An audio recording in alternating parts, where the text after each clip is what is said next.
Posso, Cássia? Pode.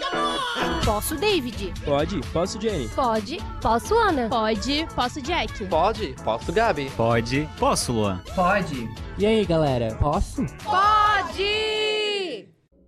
Olá, teatreiros de plantão! Estamos iniciando mais um Posso Pode, o nosso podcast teatral. Aqui quem fala é Gabriel, acadêmico de artes daqui da FURB, Universidade Regional de Blumenau. Esse é o nosso 7º episódio do Posso Pode e eu quero agradecer a todos e todes que estão nos acompanhando desde o início.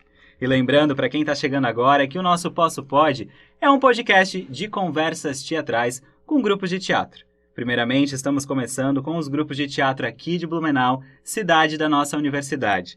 E vamos ampliando para demais grupos dos estados, do país e, por que não, do mundo. E para dividir a mesa comigo hoje, eu chamo para essa linda conversa sobre teatro, de grupo e suas relações, Priscila Gilinski. Ela é cofundadora da CIAM Academy de Teatro de Bonecos aqui de Blumenau, jornalista e também arte educadora. Seja muito bem-vinda, Pri. Priscila, eu posso? Pode, Gabriel. Então, fala pra gente, Pri, conta pra galera quem é você nos palcos e na vida. Então, Gabriel, eu sou a Priscila Gilinski, eu tenho 38 anos e o teatro ele chegou na minha vida na infância, né? Quando eu tinha 6 anos, o meu pai tinha um grupo de teatro na cidade de Londrina, que é uma cidade muito cultural, né? Eu até recomendo para que os artistas, os teatreiros conhecerem. É uma cidade que respira cultura, respira teatro, tem festivais muito legais lá. E daí lá a gente fazia parte do grupo Cobras Brancas, que era um grupo que falava sobre tínhamos uma peça que falava sobre o HIV, a AIDS, que era os anos 90, né, que o HIV estava no auge, né, Renato Russo morrendo, toda aquela situação. Então a peça falava sobre o vírus e daí no final da peça vinha um médico explicar o que era, o que não era, porque tinha muito preconceito ainda na época, ninguém sabia direito como funcionava. E também depois nós fizemos uma peça infantil, né, o Senhor Verme no Reino dos Sapos Assassinos. Então, assim, já veio desde lá, depois mudamos aqui para Santa Catarina, morei em Itajaí, depois em Blumenau, fizemos teatro nas escolas aqui em Blumenau, e depois o teatro meio que adormeceu nas nossas vidas, né, cada um tomou um rumo diferente, mas sempre aquela sementinha dentro de mim.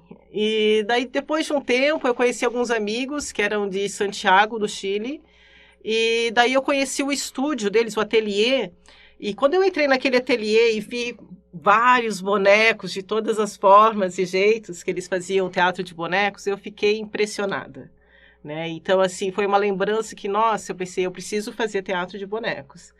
E daí ficou essa história do teatro de bonecos, e daí teve um dia que a gente foi no Parque Ramiro, e esse mesmo amigo que veio do Chile, de Valparaíso, ele estava com o Teatro Lambi Lambi, que é um teatro dentro de uma caixa, né, lá no parque. E nós ficamos impressionados e fomos assistir a peça. Aí a gente surgiu a ideia, vamos fazer também uma caixa de teatro?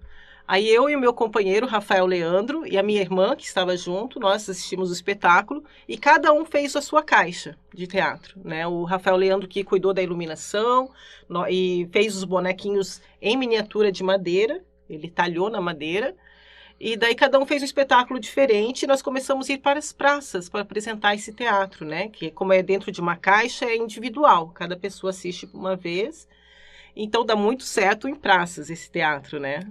Aí nós só paramos o Lambi Lambi devido à pandemia, né? Porque, assim, é uma proximidade, né, de a pessoa que está assistindo ali, então a gente sente até a respiração da pessoa, então a gente deu esse tempo, né? Mas lá no Chile é muito forte, eles ainda voltaram a fazer com máscaras, né? Então dá para fazer.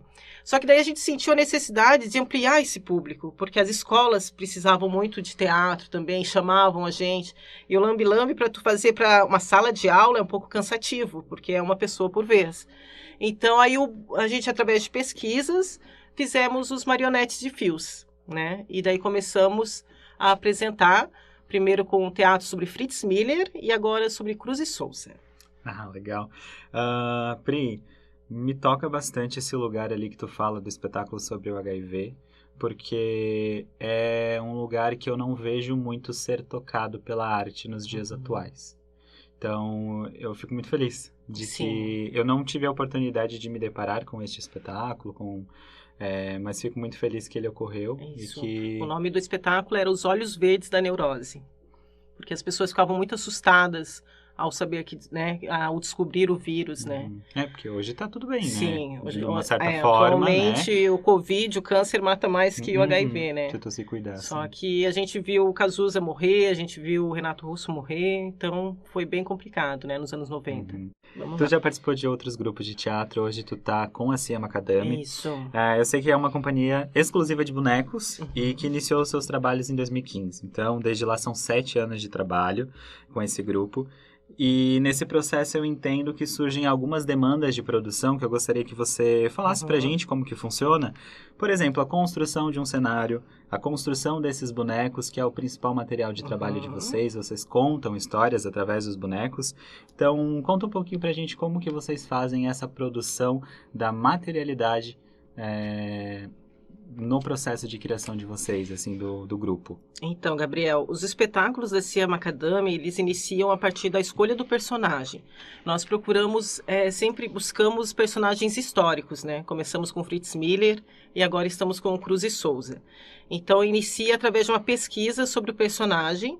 Procuramos, assim, pesquisar na internet e também pesquisamos através de historiadores, né, que pesquisaram melhor fizeram trabalhos sobre Fritz Miller, sobre Cruz e Souza, e aí a gente começa a desenvolver. Quem faz os bonecos é o Rafael, que faz parte da Cia Macadame. Então, eles são feitos com uma estrutura de madeira, a cabeça é de isopor, para ficar um pouco mais leve, né, e daí a gente coloca biscuit, né, e também o cabelo é peruca, que a gente compra em lojas de peruca mesmo. E depois nós pintamos, fazemos as roupas. O cenário a gente inovou com 2 painéis, né? Nós fazemos 2 painéis, que daí fica na nossa cintura, na cintura do manipulador. E daí o boneco, assim, tem mais ou menos meio metro, bate no joelho, assim, né? Para a pessoa poder imaginar o tamanho do boneco. E daí os fios de nylon que dá movimento à boca, aos braços e às pernas, né? Daí os bonecos andam, mexem, né? Dá para caminhar com o boneco, mexer as mãos, eles viram a cabeça e abre e fecha a boca. Ah, legal. Essa estrutura, ela não necessariamente é preta, né? Vocês constroem também um cenário com essa estrutura o baixa. painel, um dos painéis, por exemplo, do Fritz Miller, a gente fez com uma casa em Chaimel, né, um modelo com a janela da casa em Chaimel. E daí do outro lado a gente fez uma floresta, porque tem um indígena Laclanô Choclen Lino que participa da peça. Aí o cenário a gente fez um tambor pro Lino e também tem uma mesinha com microscópio pro Fritz Miller, né, tudo em miniatura também. E esse é o nosso cenário, né? E daí no Cruz e Souza nós imprimimos algumas imagens também do trem, que ele trabalhou numa estação de trem, uma imagem do Rio de Janeiro e de uma casa, que é a casa dele, né? Daí a gente usou a mesma mesinha que a gente já tinha no Fritz Miller. A gente vai Souza, né? Tá certo. Os materiais. A gente tem que ir reutilizando, né, material. Pri, esses bonecos, eu tive a oportunidade de estar em uma live com uma bonequeira, o nome dela era Julia Gerhardt. Ela também trabalha com bonecos em miniatura e ela tem todo um cuidado para esses bonecos, porque o biscuit, por exemplo, ele vai se deteriorando. Sim. Você leva para um espaço, você apresenta, às vezes a criança vai lá, toca, enfim. Então, ela tinha uma sacada bem bacana que ela colocava esses bonecos em miniatura dentro daquelas caixinhas de óculos, para ter todo esse cuidado com esse material. Como que funciona isso com vocês, com essas cabeças grandes de isopor, com todo esse cenário? Como que vocês guardam isso? Acho importante você tocar nesse assunto, porque o biscuit, né, como eu falei, é o isopor, mas depois tem uma camada de biscuit na cabeça, né? Então, nós guardamos eles dentro de caixas, para transportar, caixas de papelão quadradas, né? E também a gente deixa eles pendurados em casa por causa do fio de nylon, que ele também não pode ficar todo enrolado, senão depois a gente não consegue mais apresentar. É igual. E o biscuit, a gente descobriu que tem que passar uma tinta, um verniz no biscuit, senão ele acaba assim, como ele tem ali, tem trigo, alguma coisa assim, barata acaba comendo, Então, assim, a gente tem que tomar muito cuidado aonde vai guardar esses bonecos. Tem que ser um lugar que não tenha insetos, né? Um lugar, assim, a gente guarda eu tenho um quarto especial para isso em casa, para guardar os bonecos. Era que eu ia até te perguntar, vocês têm um espaço físico? Tem um espaço. Ou é... Na ou minha você casa, por enquanto. utiliza Na a minha sua casa pra isso. que a gente tem o ateliê, né? Legal. Mas é um sonho, lógico, ter um espaço para poder ensinar as pessoas, trazer as pessoas, né? Fazer oficinas, fazer uma escola. Tem um espaço dos nossos sonhos também de prosperar como grupo, né? Pri, já nessa mesma pegada dos bonecos, eu sei que vocês têm 2 linguagens hoje dentro do coletivo, que é a marionete de fios e também o teatro lambe-lambe. São linguagens que a gente até comentou aqui, mas vocês iniciaram com teatro em miniaturas. Viram a necessidade de expandir as linguagens dentro do teatro de bonecos para conseguir novos públicos. Isso. Como que foi essa transição? Como que foi também? Eu sei que existem outras linguagens dentro do teatro de bonecos. Então, como que foi esse lugar de escolha? Não, nós nos identificamos melhor com o lambe-lambe e o teatro de bonecos de marionete. E como que foi também essa transição do miniatura para o que vocês têm hoje? O teatro de marionetes, ele começou com 3 pessoas, cada um tinha sua caixa, e depois veio mais uma amiga, fez uma caixa para ela, e mais o filho dela, então éramos em 5, né? 5 pessoas fazendo esse teatro nas praças. Mas aí como o grupo foi dissolvendo, né? Eles foram viajar para outro estado, foram morar em outro estado, os 2 que participavam, né? A minha irmã teve bebê, então daí acabou que sobrou só eu e o Rafael, né? Então a gente pensou assim, vamos fazer uns bonecos maiores, um espetáculo que nós 2 conseguimos, né? Nós 2 vamos apresentar nas escolas daí. E foi o que fizemos. Daí surgiu os bonecos maiores, demorou para fazer, tá? A caixa de lambe-lambe, a gente demorou mais ou menos 6 meses cada caixa para fazer. Desde do zero, fazer a caixa, fazer cenário, pensar na história. São muitos detalhes. São muitos detalhes, ali, né, áudio, né? O cenário, tudo isso. E o teatro de marionetes também não foi diferente. Também foram meses pensando, fazendo. E a estreia do teatro de marionetes foi no festival infantil, o FENATIB. Foi uma emoção muito grande pra gente poder apresentar a primeira vez no palco, né? Massa. E deu tudo certo na apresentação, porque o medo ali, né, é como um parto, né? Aí quando nasceu o espetáculo, depois você apresenta, quanto mais melhor. E ainda foi muito interessante que teve uns juízes, né, pessoas entendidas do teatro, que depois deram feedback pra gente sobre o espetáculo. Importante e também. Foi muito legal que nós vimos que nós não estávamos tão longe, né, do que a gente esperava. Então, assim, por ser a primeira vez, nós ganhamos elogios, dicas, né? As críticas construtivas, eles foram muito, assim, dóceis com a gente, né? Nessas críticas que eles falaram, assim, que a gente foi melhorando. E o Pepe Cedrez era um dos juízes, e ele falou, apresentem, continue apresentando. Quanto mais apresentar, melhor. E esse contato com o público que faz que o espetáculo ele é vivo, né? A gente vai desenvolvendo. Então, quanto mais apresentar, melhor o espetáculo fica. Esse feedback das crianças que é o mais legal. Aquelas carinhas fofinhas com aquele olho assim, brilhando. É uma gratificação enorme, né? A gente sempre tem uma preocupação com a qualidade do espetáculo. Né? Sim. Então, pra gente nunca tá bom. Então, a gente tá sempre querendo cuidar de detalhes e é que nem tu falou, o teatro, às vezes tu apresenta, ele não vai estar perfeito.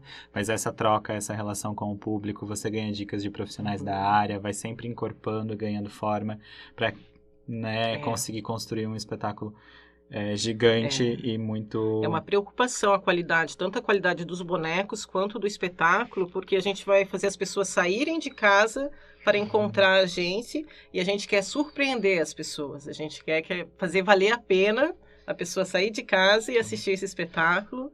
Então, é muito prazeroso para o artista, né? E o feedback do público realmente é algo que esquenta o coração do artista, né? É o ponto, né? O ponto-chave ali. Pri, tu falou que é você e o Rafa, hoje, na companhia, 2 pessoas. E a Cris voltou agora, né? Que o filhinho dela já tá com 7 anos, meu sobrinho. Então, ela já voltou. Agora ela tá fazendo a iluminação do espetáculo pra gente. E nós estamos aí apresentando a gente nas escolas, né? No Centro de Educação Infantil. Vamos participar do Colmeia também. Estamos em todas, né? Ah, que massa, é importante, né? Tá Importante. sempre em movimento. E como que é isso, Pri, manter uma companhia com 3 pessoas? Eu entendo que tem algumas vantagens e algumas desvantagens. Por exemplo, um grupo de 3 pessoas é mais fácil, acredito eu, de se manter financeiramente do que um Sim. grupo de 10, por exemplo. Sim. Mas, ao mesmo tempo, as demandas são as mesmas, São. ou até mais, às vezes, porque sobrecarrega Uhum. o coletivo. Então, como que vocês dividem isso de uma forma que Uhum. fique igual para nós todos? dividimos. Geralmente, a Ciama Academy costuma fazer espetáculos gratuitos, mas nós sempre nos inscrevemos em editais de cultura. Uhum. Né? Então, assim, é o prêmio do edital, e esse prêmio ele é dividido conforme a função de cada pessoa, né? Mas a gente sempre busca uma igualdade ali nos cachês para que todos, né, possam ser justo, né, a todos. Então, assim, muitas pessoas pensam assim, apresenta lá na nossa escola de graça, tal, porque a gente sempre é gratuito, né, gratuito, mas sempre tem essa questão do edital. Então, assim, as É escolas gratuito estarem... e não é, né? Porque de alguma forma... As escolas estarem abertas a te providenciar a carta de anuência, que muitas escolas se assustam, pensam que carta de anuência, eu tenho que falar com o diretor. Não, gente, a carta de anuência é você falar assim, eu estou sabendo do projeto e se for aprovado, eu vou receber na minha escola. Esse cuidado é real, eu já também pedi cartas de anuência e me solicitaram o meu currículo Sim. no Lattes ali e tudo, para poder saber quem é a pessoa mesmo que está indo. Não sei o porquê desse cuidado, talvez eles recebam muitas... É porque é escola, né? Mas atualmente as escolas estão já se acostumando, porque estão recebendo mais. Uhum. E, assim, é muito importante levar o teatro para as escolas. Essa é uma bandeira, assim, que eu sempre levanto, de apoiar a arte local e levar ela para as escolas. Porque, assim, a arte local, ela nem sempre vai ser hollywoodiana, assim, a gente não tem muitos recursos, é feito com poucos recursos. Mas é muito importante o pessoal daqui valorizar, né? E fazer assim, continue fazendo. Uhum. Não pare de fazer devido a uma crítica, ou você pensar, não sou bom o suficiente, porque você vai se tornar, é toda uma construção. Então, é muito importante a gente apoiar a arte local. Até assim, aqui em Blumenau existem muitos apoiadores da arte, que apoiam todo tipo de arte local, mas também, assim, poderia haver mais união. Uhum. Poderia, sempre poderia, porque assim, nós percebemos que muitas vezes o pessoal de fora, eles apoiam mais do que o pessoal daqui, sabe? Assim, até pelo Instagram, pessoas de outros, internacionalmente ou de outros estados, eles nos apoiam muito mais do que as pessoas aqui de Blumenau, infelizmente. Infelizmente tem esse lugar aqui também, por exemplo, eu vou ver um espetáculo no Teatro Carlos Gomes, de algum artista famoso que vem do Aí Rio. fica lotado, Fica né? lotado, eu pago R$60 no ingresso, tá tudo bem. Agora pagar 10, 15, 20 às Assistir vezes... o amigo, né? Muitas vezes. Aham. 15 é muito. É muito, não vai. Então esse é um lugar cultural que eu acho que a gente aqui em Blumenau ainda vai precisar batalhar bastante. De valorizar essa arte local, né? Não é só em Blumenau, né? A gente tem em todos os lugares isso, né? Tu falou ali de projetos culturais. Projetos culturais me toca bastante porque é um lugar de incentivo também, né? Para o coletivo. E eu entendo que manter um grupo teatral, de certo modo, ele precisa se estabelecer dentro de uma estrutura mínima empresarial. E dentro desse lugar a gente precisa concorrer a editais, pleitar patrocínios, participar de eventos artísticos. Eu vi no currículo de vocês que vocês participam de bastantes editais, você disse agora. Quais editais que vocês já participaram e quais as dicas que tu pode dar para a galera que está começando agora? Por exemplo, segue por esse caminho, nesses editais que você consegue coisas mais fáceis, enfim, o que tu pode dizer pra gente? Você participar dos editais faz com que o grupo vá se profissionalizando, né? Igual nós tivemos que fazer um MEI, porque em alguns editais você precisa ter um MEI, senão você não pode concorrer como pessoa física. Então, nós fizemos o MEI antes da pandemia, não conseguimos manter o MEI durante a pandemia, porque tudo parou. Então, daí nós não continuamos pagando o MEI, né, que tem que pagar mensal. E agora voltamos com o MEI para poder participar de alguns editais maiores. Né? Então, nós começamos participando dos editais aqui de Blumenau. Aí, a partir do momento, o primeiro é bem complicado, né? Para quem está começando, não quero assustar, mas é como se fosse um TCC ali, né? É mesmo, tu gente. vai ter que se organizar. O meu primeiro foi um surto, né? Principalmente na prestação de contas. Sim, a prestação de contas. Aí é uma hora que o grupo vai se unir e vai perceber que você vai ter que pensar no objetivo, para que público que é, várias decisões, né? Que você vai tomar ali, mas depois que você fez o primeiro e que você é aprovado, é uma felicidade, né? Você ser aprovado no edital, você fica, ai, não acredito que eu consegui. Muito feliz. Depois vem a prestação de contas, mas a gente tá dentro, né? Estamos lascados. E daí, depois dessa primeira participação, aí você já sabe os documentos, né? Assim, onde você tem que buscar. Daí, depois, nós começamos a participar de editais do Estado. E depois, em nível nacional, a gente também já participou. Que delícia. Muito legal. A sustentabilidade de vocês, então, eu posso dizer que vem bastante de projetos, de editais, mas existe alguma outra forma, alguma oficina paga que vocês fazem, ou dentro desse coletivo, tu é arte educadora, então tu tem outros trabalhos paralelos também sobre isso? Sim, a gente infelizmente não consegue viver só da arte, né? Gostaríamos muito de poder viver da arte, mas não é... No momento não é isso que acontece. Mas nós também apresentamos, nós temos assim, é muito difícil você dar um preço para sua arte, né? Então nós fizemos uma tabelinha ali. Geralmente a gente dá um valor bem menor do que a gente merece, né? Nós fizemos uma tabelinha ali e quando alguém pede, a gente já manda aquela tabela. Uma apresentação é tanto, 2 apresentações é tanto, né? Tem essa tabela. Mas mesmo assim, pouca gente contrata assim dessa forma, principalmente em escolas. Difícil. Mas eventos particulares, daí acontecem alguns acordos. Mas geralmente são editais que nós participamos. Editais tanto da Fundação Cultural, como agora a gente está participando de um edital da Fundação Fritz Miller, e a Rota de Lazer também, mas também é através de credenciamento. Então, assim, a gente tem que lutar pela Lei Aldir Blanc, a gente tem que continuar, né, que foi vetada, né, é uma luta do artista para a gente conseguir dar continuidade, porque depois que a gente se torna conhecido, daí é mais fácil você fechar contratos particulares, mas até você ter um currículo, você tem que correr atrás.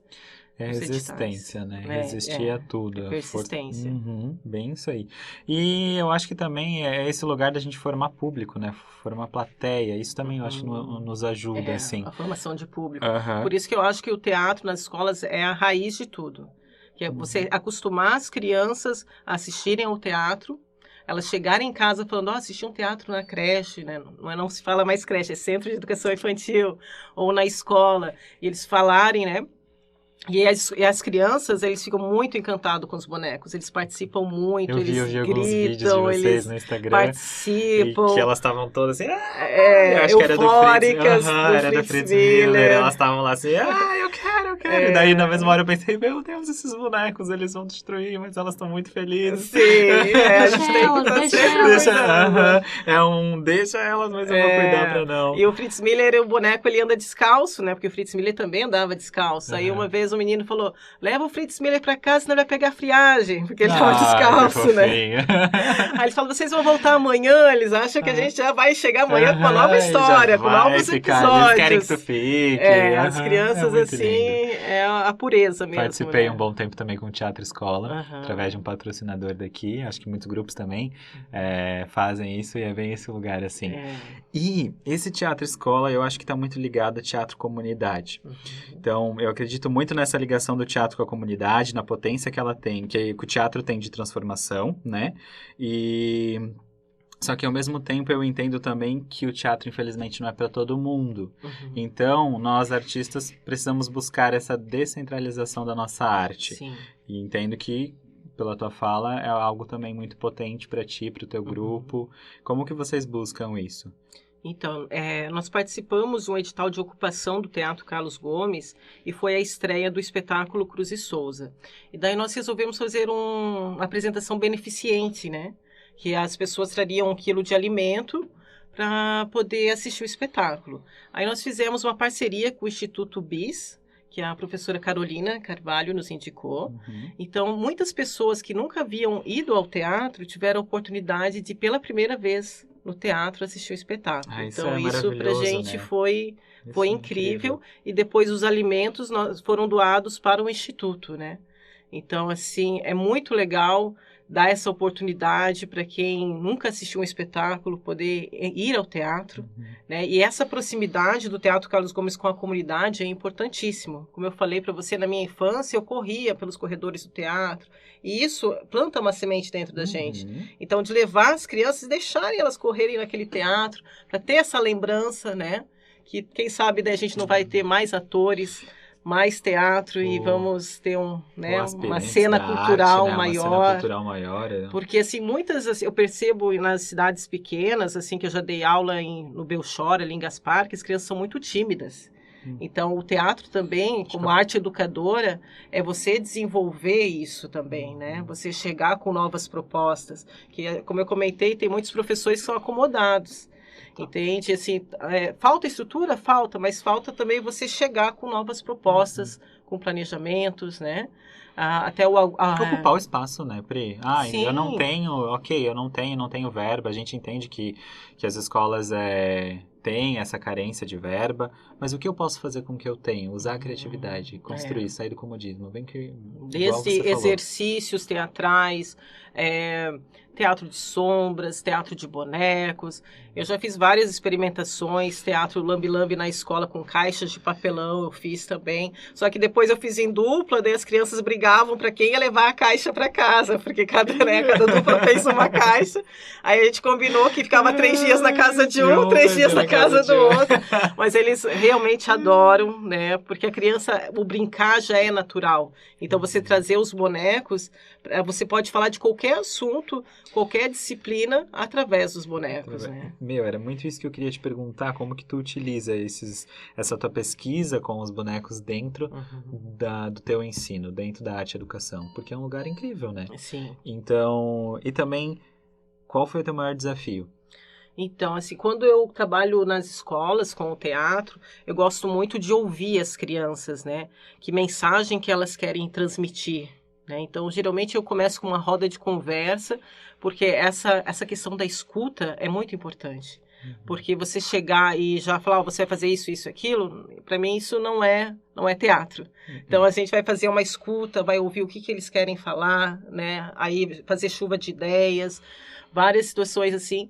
Mas a Cia Macadâmia a gente sempre tem uma pegada educativa, né? A gente pega assim personagens históricos de Santa Catarina para ter essa relação de pertencimento à cultura, de você conhecer a cultura, né, de pessoas que se destacaram, por que se destacaram na nossa cultura aqui em Santa Catarina. Então, assim, mas como eu falei, a gente pode falar de qualquer assunto através dos bonecos, então é muito amplo, né? E muito interessante também.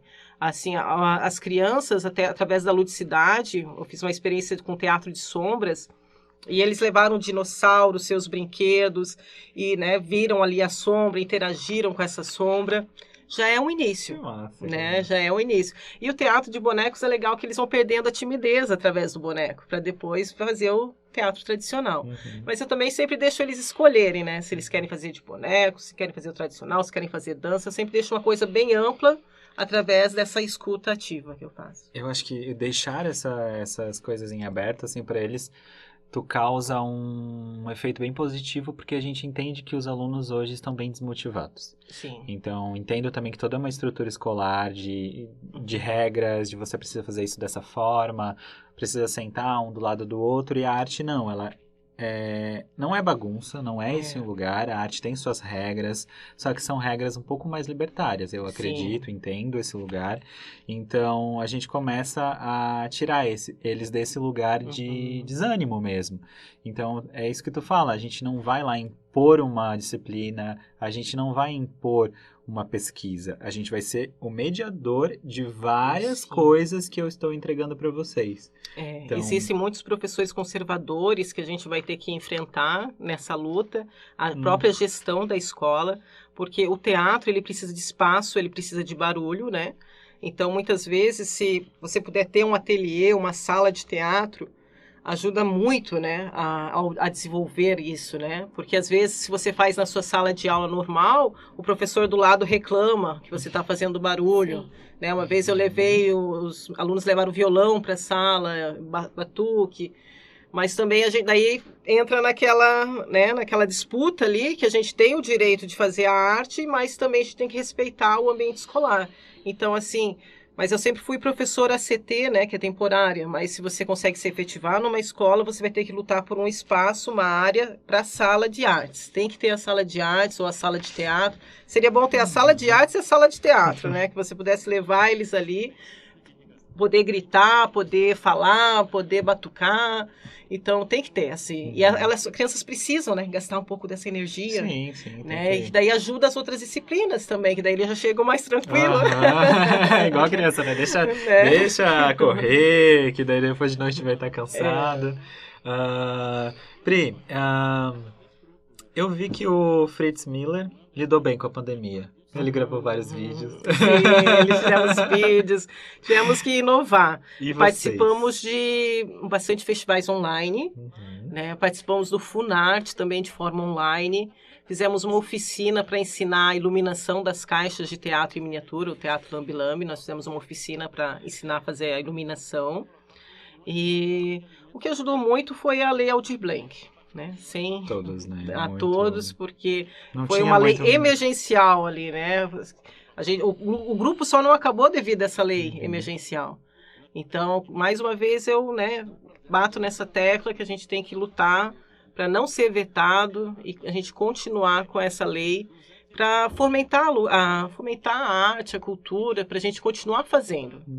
Né? A gente precisa muito desse apoio. Foi um respiro ali para todo mundo, né? Porque fazer teatro já é difícil em moldes normais, no cotidiano. Aí do nada vem uma pandemia que quebra com todo o que a gente entende de teatro, de produção.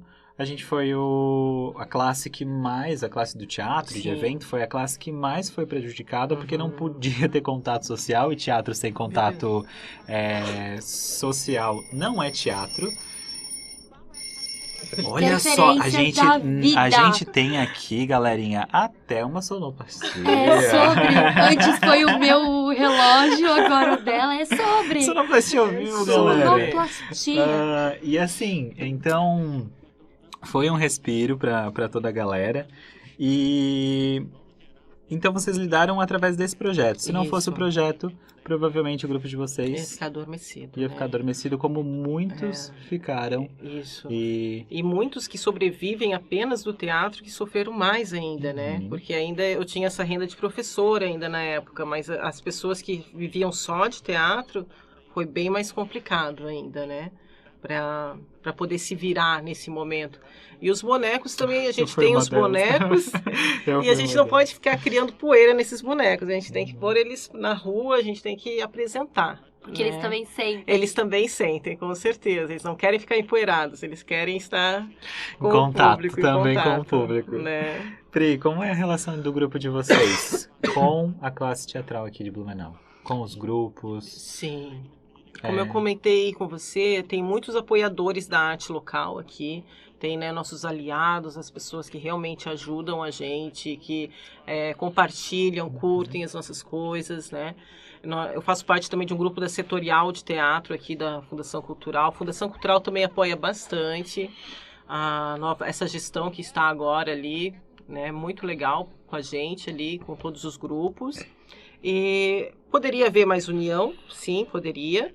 Como eu falei para você, assim, e através da internet a gente consegue fazer um intercâmbio bem maior com outros grupos que apoiam muito mais, né, do que as pessoas aqui de Blumenau, os grupos aqui da nossa região. Porque, assim, pessoas, assim, até que fazem teatro de bonecos internacionalmente apoiam a gente. Assim, a gente participou também nesse período de pandemia de várias oficinas online que a gente nunca teria a oportunidade de ir até o lugar.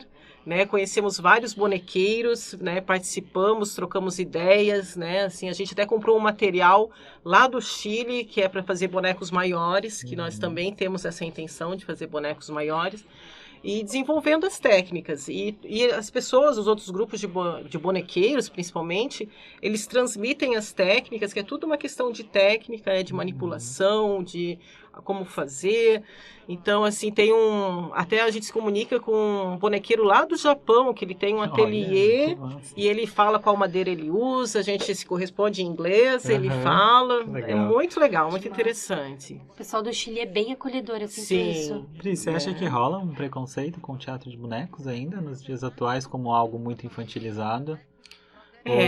Ou não tanto? Eu não vejo muito, assim, essa questão, né? Porque eu continuo fazendo, eu não me importo muito. Mas, assim, o teatro de bonecos, assim, principalmente marionetes, quando a gente apresenta, as pessoas falam, nossa, teatro de marionetes, eu achei que nem existia mais. Porque é uma tradição muito antiga que a gente está... Desde o início. Estava adormecida, a gente está revivendo isso e também compartilhando e deixando isso, assim, mais... É muito interessante, assim, na 15 de novembro, a gente escutar as crianças, mãe, teatro de marionete, né? Ver as crianças falando, o que é marionete? Aí tá lá um boneco lá se movimentando, né? Através de vários fios. E é muito legal. No final do espetáculo sempre há uma interação dos bonecos com as crianças, assim, né? Os bonecos mais simples a gente até deixa eles manipularem ali. Mas, né, a gente tem um caranguejo que a gente fez com um potinho de plástico. Eu achei isso muito legal. A borboleta. Então, assim, são mecanismos, né, que dão movimento, que a gente vai pesquisando muito, e a criança tem que ter essa interação, né? Os bonecos, o Fritz Miller, o Cruz e Souza, eles cumprimentam as crianças no final do espetáculo, algumas crianças abraçam eles, né? Maravilhoso. As crianças menorzinhas, eles são quase do tamanho do boneco, algumas meio que se assustam, outras abraçam, então depende, né? Essa ludicidade, porque a criança não sabe direito o que é realidade, o que é ficção, então mistura tudo. E elas entram no universo da ficção muito rápido. E uma coisa que achei muito interessante no Centro de Educação Infantil com as crianças, que as professoras, elas trouxeram desde crianças do berçário, né, assistiram o espetáculo, e até crianças com autismo também, e prestaram muita atenção. Tinha uma criança que ficou vidrada no Fritz Miller, ele imitava o Fritz Miller, ele assim não queria mais ir para a sala, ele queria ficar com o Fritz Miller.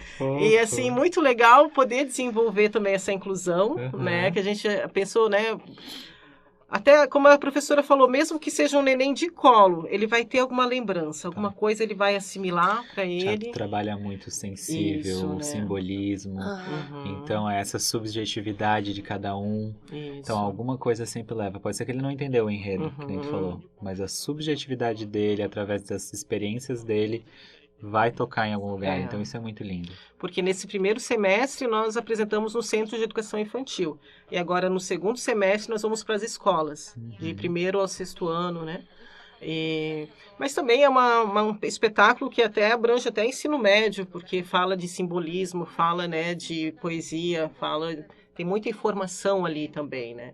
Então, a gente está começando aos poucos, mas a gente vai abrangendo cada vez mais, né?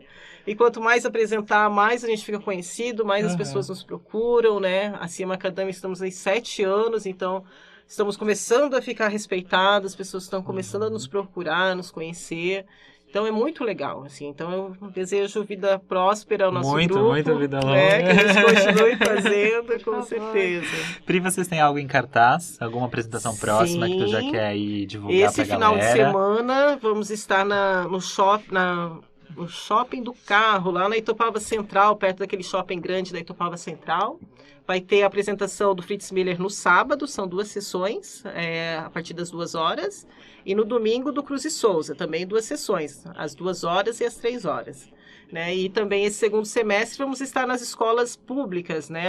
São 8 escolas, uma de Gaspar e as outras de Blumenau.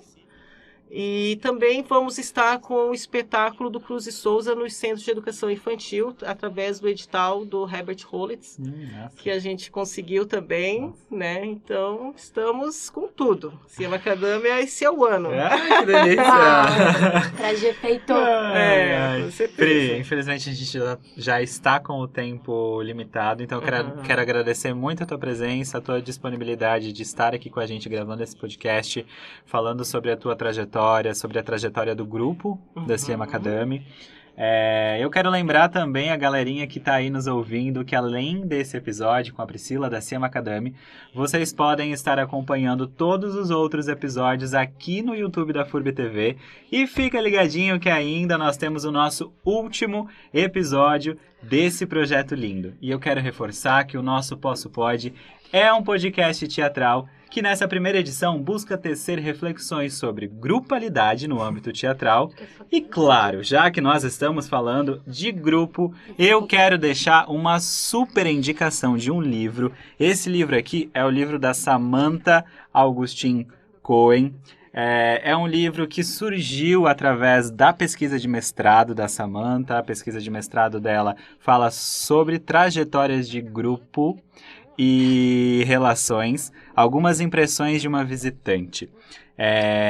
Dentro desse livro, a Samantha, ela pesquisou alguns grupos de teatro de Santa Catarina, também do Brasil. Então, todas as questões que nós abordamos aqui nesse podcast sobre relações de grupo, sobre dificuldades de manter um grupo, ela trata nesse livro, então é a minha indicação para vocês.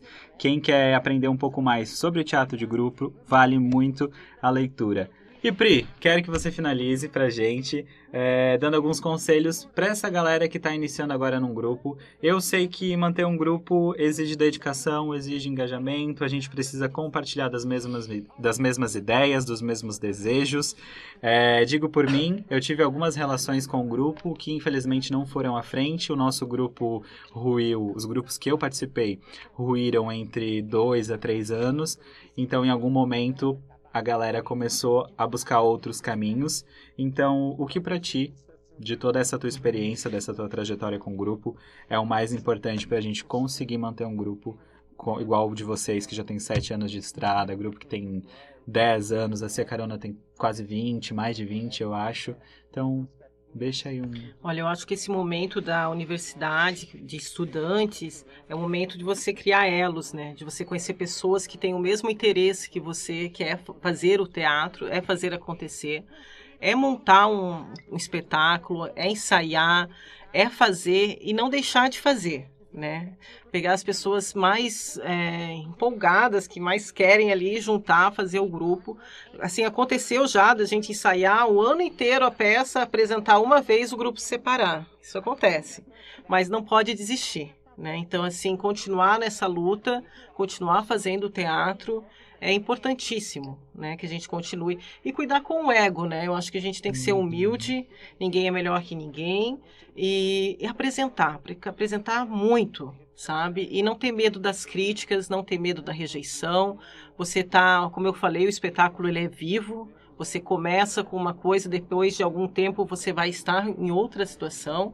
Eu lembro quando nós fazíamos o teatro tradicional, cada um já sabia a sua fala e do seu amigo. Se alguém faltava, você substituía ele e aí vai. É né? o que a gente fala para os nossos alunos, né? Sim, e você, assim, continuar fazendo. Quanto mais apresentar, melhor. Não ter medo de viver da arte, né?